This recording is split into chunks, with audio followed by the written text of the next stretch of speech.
男人开车只顾着在后排拿东西。男人连忙下车查看，但小男孩已经没了心跳。为了不让别人知道这件事，他将卡在车底的自行车扯出来，往一边的悬崖丢了下去。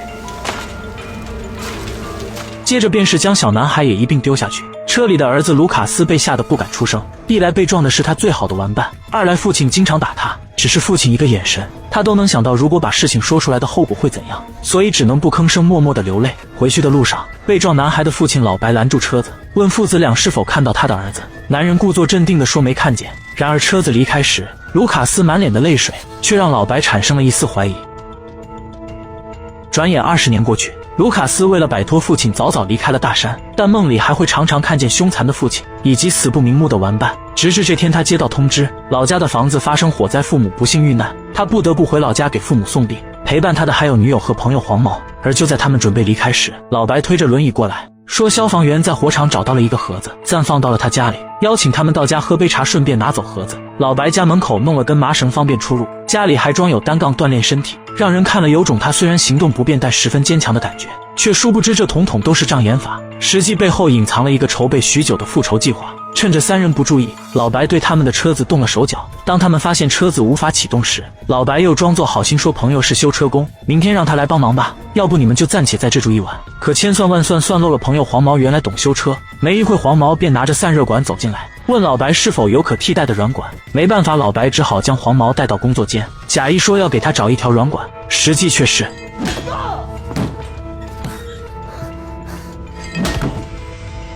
随后老白穿上黄毛的衣服，特地在卢卡斯眼皮底下开车离开，然后回来告诉卢卡斯。黄毛着急找零件借车去了另一个车间，见卢卡斯不停地打电话找黄毛，老白只好用黄毛手机发信息给他，说是在车间找零件找累了，直接在车间睡一晚再说。就这样，卢卡斯和女友不得不在老白家暂住一宿。深夜，卢卡斯越发感觉事情不太对劲，只是发一条信息就睡过去了，这不像是黄毛的性格。直至他在柜子找到了黄毛的手机，这才反应过来黄毛是不是被老白陷害了。他摸索着来到工作房，发现老白的轮椅摆在地窖入口边，于是便悄悄打开盖子，刚打开就看到里面突然亮灯，吓得他连忙溜到一边躲起来。老白从地下钻出来，他知道附近应该有人，所以也并没有站起来，而是爬着坐上轮椅，淡定自如地离开工作房。蒙在鼓里的卢卡斯以为自己发现了什么秘密通道，在老白离开后偷摸走下了地窖，却浑然没察觉正一步步落入老白布置的陷阱。卢卡斯摸索地来到地窖内部，小声地喊着黄毛的名字，可万万没想到被藏在底部的并不是黄毛，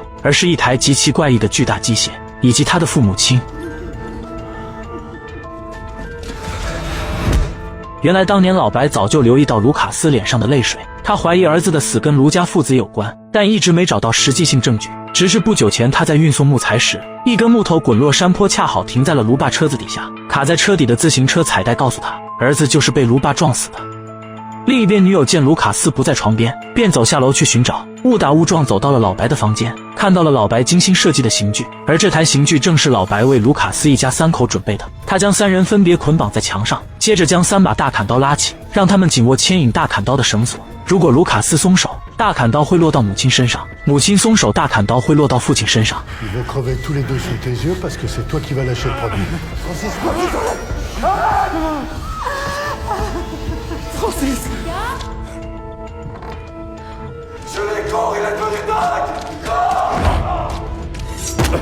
老白见状立马冲出去抓女友，女友跑得快躲回了房间。他本想着打电话报警，但万万没想到报警电话居然还会忙音。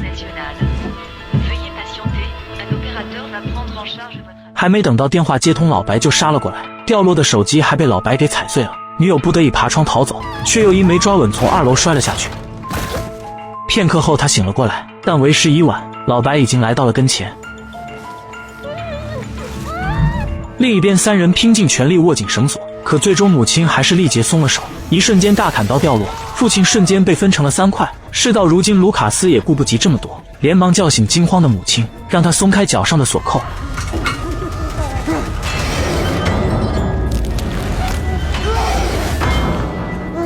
与此同时，女友被老马捆绑在锯木台上。老白说，虽然你不是计划的一部分，但你是杀人犯的女朋友，那就别怪我不客气了。庆幸卢卡斯及时赶过来阻止了老白。经过一番激烈的搏斗，卢卡斯用木板压住了老白，可他没有第一时间补刀，而是跑过去给女友松绑。没一会，老白便爬起来将他拖到一旁，还顺带启动了切割器。女友见状连忙自己松绑，但过程中还是被割伤了胳膊，而卢卡斯则被老白狠狠敲了几下，躺在地上任由折磨，最终还是得靠女友帮忙。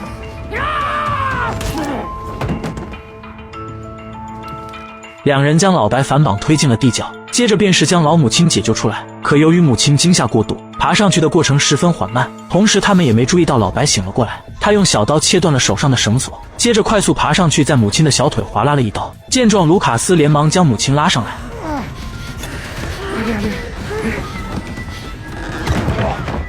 随后两人搀扶着母亲逃跑，路过一个大箱子时也没察觉，其实黄毛就被困在里面。不多时，三人来到一个防空洞，这里是卢卡斯和玩伴小时候玩耍的地方，也是他们俩的秘密基地。卢卡斯很确定大人们不知道这个地方，便大胆地带着女友和母亲躲了进去。殊不知在他点着打火机的一瞬间，惊悚的一幕出现了，玩伴的尸体竟被藏在了这里。老白这家伙居然把儿子做成了木乃伊，藏在防空洞里边祭拜。没一会，门外便传来动静，老白喊着儿子，你不会再孤单了。两人才反应过来，老白将他们反锁在了里面。这一晚他们想尽办法也无法撼动肛门半点。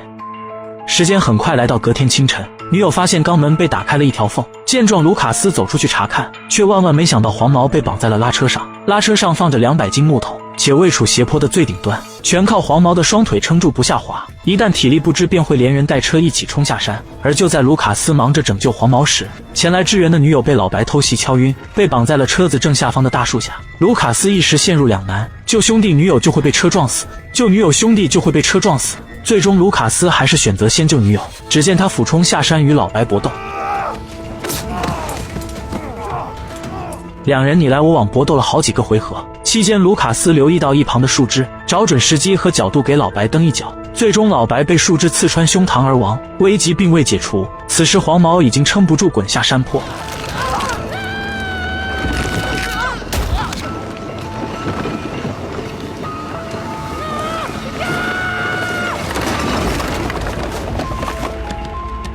黄毛没死，女友也被他救了下来，但他却被车子飞出的铁片插中腹部，最终倒了下来。